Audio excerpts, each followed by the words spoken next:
എല്ലാവർക്കും നമസ്കാരം. വിഷ്ണുമായ സ്വാമി യൂട്യൂബ് ചാനലിലേക്ക് എല്ലാവർക്കും സ്വാഗതം. 2026 മെയ് മാസം അവസാനം ശുക്രനും ബുധനും ഒരേ ദിശയിൽ മിഥുനത്തിൽ ഒത്തുചേരുമ്പോൾ ഒരു പ്രത്യേക യോഗമുണ്ടാവുന്നു. ഈ രണ്ട് ഗ്രഹങ്ങളും സംയോജനം ലക്ഷ്മി നാരായണ രാജയോഗം സൃഷ്ടിക്കും. ഇത് വളരെയധികം ശുഭകരമായി കാണുന്നു. ഈ യോഗം എല്ലാ രാശിക്കാരെയും ബാധിക്കും. എന്നാൽ ഈ സമയം മിഥുനം, തുലാം, കന്നി എന്നീ രാശിക്കാർക്ക് ജനിച്ചവർക്ക് ഏറെ ഗുണകരമാണ്. ഈ യോഗം എല്ലാ രാശികളെയും ബാധിക്കും. എന്നാൽ ഈ സമയം മിഥുനം, തുലാം, കന്നി എന്നീ രാശിക്കാർ ജനിച്ചവർക്ക് ഗുണകരമാകും. ഈ സമയത്ത് തൊഴിൽ പുരോഗതി, അതുപോലെ പുതിയ പുതിയ അവസരങ്ങളും ബിസിനസ് ലാഭവും എന്നിവയൊക്കെ, സാമ്പത്തിക സ്ഥിതി മെച്ചപ്പെടാനും എല്ലാ മനസ്സ് സന്തോഷം തുടങ്ങിയ എല്ലാത്തിനും പഞ്ചാംഗം അനുസരിച്ച് 2026 മെയ് 14 ശുക്രൻ മിഥുനം രാശിയിലേക്ക് പ്രവേശിക്കും. തുടർന്ന് മെയ് 29 ബുധൻ അതേ രാശിയിൽ പ്രവേശിക്കുകയും ചെയ്യുന്നു. ഈ രണ്ട് ഗ്രഹങ്ങളിൽ ഒരേ ദിശയിൽ ഒന്നിച്ചു വരുമ്പോഴാണ് ലക്ഷ്മി നാരായണ രാജയോഗം ഉണ്ടാവുന്നത്. ഇത് ആർക്കൊക്കെയാണ്, ഏത് രാശിക്കാർക്കൊക്കെയാണ് നമുക്ക് നോക്കാം. മിഥുനം രാശിക്കാർക്ക് ഈ രാജയോഗം ഉള്ളതിനാൽ ഇവർക്ക് ഏറ്റവും നല്ല സമയമാണ്.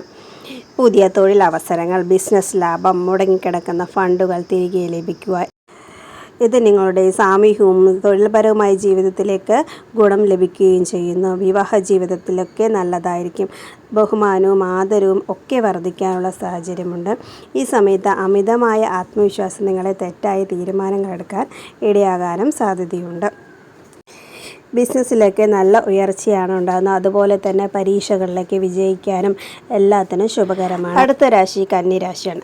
കന്നി രാശിക്കാർക്ക് ഈ കാലയളവ് കരിയറിലും ബിസിനസ്സിലൊക്കെ നല്ലതാണ്.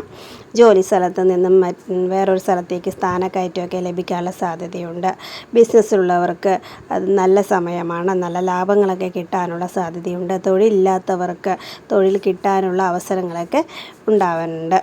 ബഹുമാനവും അംഗീകാരവും ഒക്കെ കിട്ടാനും പരീക്ഷകളിലേക്ക് വിജയിക്കാനും ലോട്ടറി പോലെയുള്ള സമ്മാനങ്ങളൊക്കെ കിട്ടാനുള്ള സാധ്യതയും നിങ്ങൾക്കുണ്ട്. അടുത്ത രാശി തുലാം രാശി. തുലാ രാശിക്കാർക്കും ഈ രാജയോഗമുണ്ട്.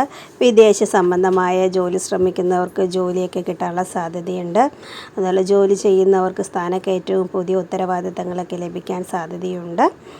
സാമ്പത്തിക ക്ഷേമം ശക്തിപ്പെടാൻ സാധ്യതയുണ്ട്. നിക്ഷേപങ്ങളിൽ നിന്നൊക്കെ ലാഭം കിട്ടാനുള്ള സാധ്യതയുമുണ്ട്. ഈ സമയത്തെ യാത്രകളൊക്കെ ശുഭകരമാണ്. ബിസിനസ്സിലും പരീക്ഷകളിലും എല്ലാത്തിലും വിജയം കൈവരിക്കാനുള്ള സമയമാണ് ഈ രാജയോഗം. എല്ലാവർക്കും നല്ലത് വരട്ടെ എന്ന് പ്രാർത്ഥിച്ചുകൊണ്ട് നിർത്തുന്നു. നന്ദി, നമസ്കാരം.